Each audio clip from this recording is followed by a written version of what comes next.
جب ہم مصنوعی ذہانت یعنی اے آئی کو دیکھتے ہیں، وہ خود سے تصویریں بنا رہی ہے، مضامین لکھ رہی ہے، یہاں تک کہ خودکار گاڑیاں سڑک پر فیصلے کر رہی ہیں، تو ان سب کو دیکھ کر نا ایک بہت ہی عجیب سا سوال ذہن میں آتا ہے۔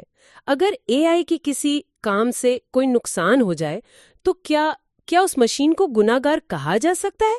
اور اگر وہ کوئی بہت اچھا کام کرے تو کیا اسے ثواب ملے گا، یا یہ ساری ذمہ داری صرف انسان کی ہے؟ آج کی ہماری گفتگو اسی پیچیدہ سوال کو اسلامی عقیدے اور اخلاقیات کی روشنی میں پرکھے گی۔ جی، اور یہ واقعی ایک بہت دلچسپ بحث ہے، کیونکہ یہ جدید ترین ٹیکنالوجی کو اخلاقیات کے قدیم ترین اصولوں سے جوڑتی ہے۔ ہمارا مقصد یہاں اے آئی پر کوئی فتویٰ دینا نہیں، بلکہ یہ سمجھنا ہے کہ اسلامی نقطہ نظر سے جواب دہی کا تصور ہے کیا؟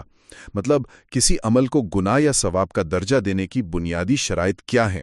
جب ہم ان شرائط کو سمجھ لیں گے نا، تو اے آئی کا معاملہ خود بخود واضح ہو جائے گا۔ ٹھیک ہے، تو چلیں اس موضوع کی گہرائی میں اترتے ہیں۔ ہماری تحقیق کی بنیاد ایک بہت اہم اسلامی اصطلاح پر ہے، مکلف۔ کہا جاتا ہے کہ گناہ اور ثواب کا سارا نظام صرف اس پر لاگو ہوتا ہے جو مکلف ہو۔ یہ مکلف ہونا کیا ہے اور یہ اتنا اہم کیوں ہے؟ مطلب ساری بحث اسی پر کیوں ٹکی ہوئی ہے؟ آپ نے بالکل صحیح جگہ سے پکڑا ہے۔ یہی اس پورے مسئلے کی چابی ہے۔ مکلف کا سیدھا سا مطلب ہے وہ شخص جسے کسی کام کا ذمہ دار ٹھہرایا گیا ہو، جو شرعی احکامات کا پابند ہو اور اپنے ہر عمل کے لیے جواب دہ ہو۔ اس کی وضاحت کے لیے ایک بہت مشہور حدیث کا حوالہ دیا جاتا ہے۔ نبی اکرم صلی اللہ علیہ وسلم نے فرمایا، قلم 3 لوگوں سے اٹھا لیا گیا ہے، سونے والے سے یہاں تک کہ وہ بیدار ہو جائے، بچے سے یہاں تک کہ وہ بالغ ہو جائے، اور دیوانے سے یہاں تک کہ اسے عقل آ جائے۔ قلم اٹھا لیا گیا ہے۔ اس کا مطلب ہے کہ ان کے اعمال کا حساب کتاب نہیں ہو رہا، وہ جو بھی کریں اس پر کوئی پکڑ نہیں۔ بالکل یہی مطلب ہے۔ فرشتے ان کے اعمال نہیں لکھ رہے ہوتے، کیونکہ وہ جواب دہی کی شرائط پر پورا نہیں اترتے۔ اب یہاں سے مکلف ہونے کی 3 بنیادی شرائط نکلتی ہیں، اور یہی ہماری آج کی گفتگو کا مرکز ہے۔ پہلی شرط ہے عقل، یعنی صحیح اور غلط میں فرق کرنے کی صلاحیت۔ دوسری شرط ہے شعور، مطلب اپنے عمل سے باخبر ہونا، جیسے سونے والا شخص بے خبر ہوتا ہے۔ اور تیسری اور سب سے اہم شرط ارادہ یا اختیار، یعنی کسی کام کو کرنے یا نہ کرنے کا آزادانہ فیصلہ۔ اچھا، تو عقل، شعور اور ارادہ۔ لیکن جب ہم آج کی اے آئی کو دیکھتے ہیں، خاص طور پر جنریٹیو اے آئی، وہ تو بہت عقل مند لگتی ہے۔ وہ منطقی فیصلے کرتی ہے، مسائل حل کرتی ہے، تو کیا وہ پہلی شرط پر پورا نہیں اترتی؟ یہ ایک زبردست سوال ہے، اور یہیں پر جدید ٹیکنالوجی اور اسلامی اصطلاح کا فرق سمجھ میں آتا ہے۔ دیکھیں، جب اسلام عقل کی بات کرتا ہے تو اس سے مراد صرف ڈیٹا پروسیسنگ نہیں ہوتی۔ اسلامی تصور میں عقل کا تعلق روح اور ضمیر سے ہے۔ یہ وہ صلاحیت ہے جو انسان کو اخلاقی بھلائی اور برائی میں تمیز سکھاتی ہے۔ اے آئی کے پاس جو ہے وہ کمپیوٹیشنل انٹیلیجنس ہے، حسابی ذہانت۔ اس کے پاس اخلاقی شعور یا ضمیر نہیں ہے۔ اسی طرح اے آئی کے پاس حقیقی شعور بھی نہیں ہے، وہ اپنے وجود سے بے خبر ہے، اور سب سے بڑھ کر اس کے پاس آزاد مرضی یا ارادہ نہیں ہے۔ وہ صرف وہی کرتی ہے جس کے لیے اسے پروگرام کیا گیا ہے۔ تو جب ہم ان تینوں شرائط کو اے آئی پر لاگو کرتے ہیں نا، تو نتیجہ بالکل صاف ہے، اے آئی مکلف نہیں ہے۔ یہ تو کمال کی وضاحت ہے۔ یعنی اے آئی کتنی ہی ترقی کر لے، جب تک اس میں حقیقی شعور اور آزاد ارادہ نہیں آتا، اسلامی نقطہ نظر سے وہ ایک بچے کی طرح ہے جو اپنے اعمال کا ذمہ دار نہیں۔ اچھا، آپ نے جو 3 شرائط بتائیں، عقل، شعور اور ارادہ، یہ سب تو انسان کی باطنی کیفیات ہیں۔ تو کیا اس کا مطلب یہ ہے کہ اسلام میں کسی عمل کا فیصلہ بھی انسان کی نیت سے ہوتا ہے؟ آپ نے بالکل صحیح نقطہ پکڑا ہے۔ یہیں سے بحث اگلے مرحلے پر جاتی ہے۔ اسلام کا ایک اور بنیادی اصول ہے جو ایک بہت مشہور حدیث میں بیان ہوا ہے، انما الاعمال بالنیات، یعنی اعمال کا دار و مدار نیتوں پر ہے۔ یہ حدیث اسلامی اخلاقیات کی روح ہے۔ اس کا مطلب یہ ہے کہ کسی عمل کی اصل قیمت اس کے ظاہر پر نہیں، بلکہ کرنے والے کی نیت پر ہے۔ اس کی کوئی مثال دے کر سمجھائیں گے؟ جی بالکل۔ فرض کریں 2 لوگ ایک ہی جیسا کام کرتے ہیں، کسی غریب کو 1000 روپے دیتے ہیں۔ ایک شخص یہ کام اللہ کی رضا کے لیے کرتا ہے، خالصتاً مدد کے جذبے سے۔ دوسرا شخص یہی کام لوگوں کو دکھانے، اپنی واہ واہ کروانے کے لیے کرتا ہے۔ ظاہر میں عمل ایک جیسا ہے، لیکن نیت کے فرق کی وجہ سے ایک عمل عبادت بن گیا اور دوسرا گناہ۔ اب اس اصول کو اے آئی پر لاگو کریں۔ اے آئی کے پاس نیت نام کی کوئی چیز نہیں ہوتی، اس کے پاس وہ قلب یا دل نہیں ہے جسے اسلام سوچ، ایمان اور ارادے کا مرکز مانتا ہے۔ تو اگر میں ایک اے آئی کو استعمال کر کے ایک بہت خوبصورت نعت لکھواتی ہوں جسے سن کر لوگوں کے دلوں میں نبی اکرم صلی اللہ علیہ وسلم کی محبت بڑھ جاتی ہے، تو اس کا ثواب کسے ملے گا؟ اے آئی کو تو نہیں مل سکتا کیونکہ اس کی نیت ہی نہیں تھی۔ بہترین سوال ہے۔ ثواب صرف اور صرف آپ کو ملے گا کیونکہ نیت آپ کی تھی، آپ نے ایک اچھے مقصد کے لیے اس آلے کو استعمال کیا۔ اے آئی یہاں پر صرف ایک قلم یا ایک مائکروفون کی طرح ہے۔ جس طرح ایک خوبصورت نعت لکھنے پر قلم کو ثواب نہیں ملتا، اسی طرح اے آئی کو بھی کوئی ثواب نہیں ملے گا۔ وہ اخلاقی طور پر، مکمل طور پر غیر جانبدار ہے۔ ٹھیک ہے، یہ بات اب بالکل واضح ہو گئی۔ اے آئی نہ مکلف ہے نہ اس کے پاس نیت ہے، تو پھر یہ سوال پیدا ہوتا ہے کہ اس کا کیا ہوا کام آخر کس کا عمل شمار ہوگا؟ اگر ایک اے آئی نظام کوئی فیصلہ کرتا ہے تو اس کی ذمہ داری کس کی ہے؟ اس کی اونرشپ کس کو دی جائے؟ یہاں ہمیں ذمہ داری کی اصل جڑ کی طرف جانا ہوگا۔ اے آئی کا کوئی بھی عمل خلا میں پیدا نہیں ہوتا، اس کا ہر عمل دراصل انسانی فیصلوں اور کوششوں کا ہی ایک تسلسل ہے۔ وہ یا تو پروگرامر کے کوڈ پر چل رہی ہے، یا صارف کے دیے گئے حکم پر، یا پھر اس ادارے کی پالیسی پر جس نے اسے بنایا ہے۔ اس نقطے کو سمجھانے کے لیے قرآن مجید کا ایک بہت گہرا اصول ہے، وَأَن لَيْسَ لِلْإِنسَانِ إِلَّا مَا سَعَىٰ، اور یہ کہ انسان کے لیے وہی ہے جس کی اس نے کوشش کی، مَا سَعَىٰ، جی، یعنی جس کی اس نے کوشش کی۔ تو اصل چیز کوشش یا صحیح ہے؟ بالکل۔ یہاں کوشش کس کی ہے؟ کوڈ لکھنے کی کوشش پروگرامر کی ہے، اسے استعمال کرنے کی کوشش صارف کی ہے، اسے خاص مقصد کے لیے بنانے کی کوشش ایک ادارے کی ہے۔ یہ سب انسانی صحیح ہے، اس لیے عمل بھی انسان کا ہی شمار ہوگا اور حساب بھی انسانی سے لیا جائے گا۔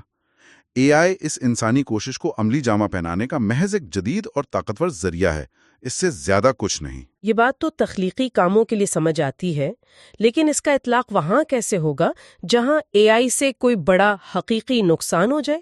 فرض کریں ایک خودکار میڈیکل اے آئی کسی مریض کی رپورٹ غلط پڑتی ہے اور اس کی وجہ سے اس کی جان چلی جاتی ہے۔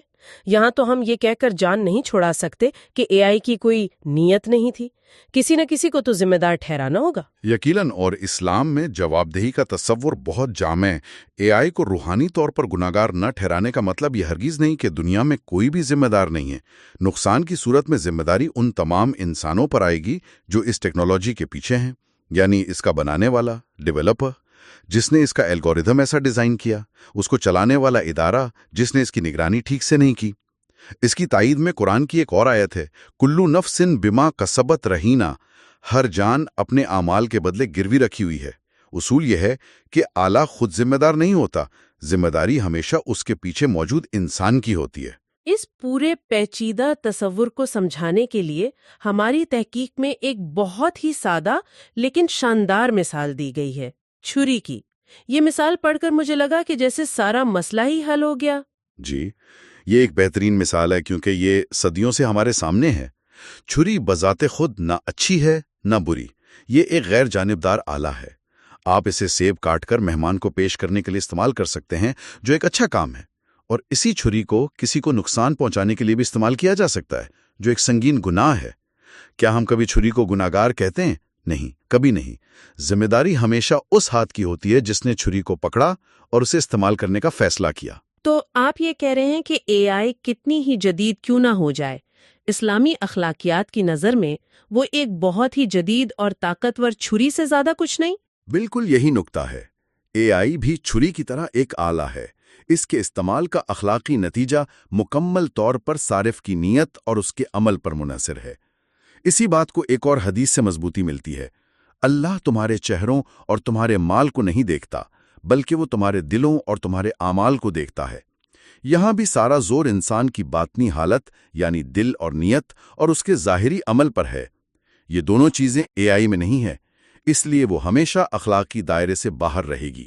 اگر اے آئی ایک طاقتور آلہ ہے اور اس کے غلط استعمال کی ذمہ داری انسان پر ہے تو اس سے ایک اور سوال جڑتا ہے، کیا ہم پر یعنی انسانوں پر اس آلے کو غلط استعمال ہونے سے بچانے کی بھی کوئی ذمہ داری ہے؟ یعنی کیا ہمیں اس کے گرد کوئی اخلاقی باڑ لگانی چاہیے؟ یقیناً، اور یہ ایک بہت اہم ذمہ داری ہے۔ یہ صرف کسی ایک فرد کی نہیں بلکہ ایک اجتماعی ذمہ داری ہے۔ اس میں والدین شامل ہیں جنہیں اپنے بچوں کو اس ٹیکنالوجی کا صحیح استعمال سکھانا ہے، اساتذہ شامل ہیں، حکومتیں شامل ہیں جنہیں قوانین بنانے ہیں، اور سب سے بڑھ کر وہ کمپنیاں جو اس ٹیکنالوجی کو بنا رہی ہیں کہ وہ اس میں حفاظتی اقدامات شامل کریں۔ اس اجتماعی ذمہ داری کو قرآن کی اس آیت سے جوڑا جاتا ہے، یا ایھا الذین آمنوا قوا انفسکم واہلیکم نارا، اے ایمان والو اپنے آپ کو اور اپنے گھر والوں کو اس آگ سے بچاؤ۔ اس آیت کا اطلاق یہاں کیسے ہو رہا ہے؟ اس آیت کا ایک وسیع تر مفہوم یہ ہے کہ انسان پر نہ صرف اپنی ذاتی اصلاح کی ذمہ داری ہے بلکہ اپنے زیر اثر ماحول، معاشرے اور اپنی بنائی ہوئی چیزوں کو بھی تباہی سے بچانے کی کوشش کرنا لازم ہے۔ اس اصول کا اطلاق کرتے ہوئے انسانوں پر یہ فرض ہے کہ وہ اپنے بنائے ہوئے آلات بشمول اے آئی کو اخلاقی حدود میں رکھیں۔ انہیں ایسی پالیسیاں بنانی چاہیے جو اس ٹیکنالوجی کے ذریعے نفرت، جھوٹ یا نقصان پھیلانے کو روک سکیں۔ یہ بھی اسی آگ سے بچانے کی کوشش کا ایک جدید حصہ ہے۔ تو اگر اس ساری گفتگو کو سمیٹا جائے تو اس کا نچوڑ کیا نکلتا ہے؟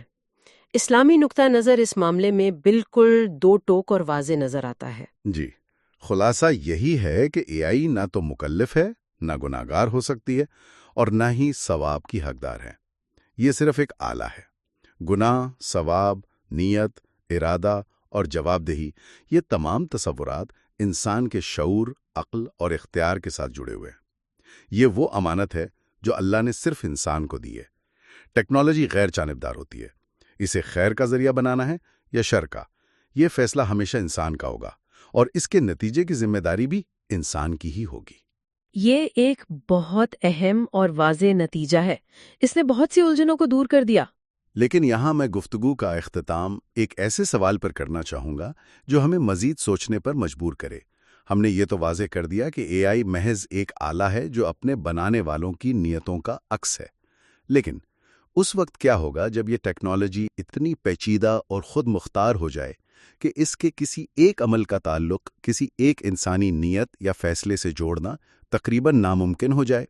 جب فیصلوں کی ایک اتنی لمبی زنجیر ہو جس میں سینکڑوں انسان اور درجنوں خودکار نظام شامل ہوں اور کوئی نقصان ہو جائے، تب ذمہ داری کا تعین کیسے کیا جائے گا؟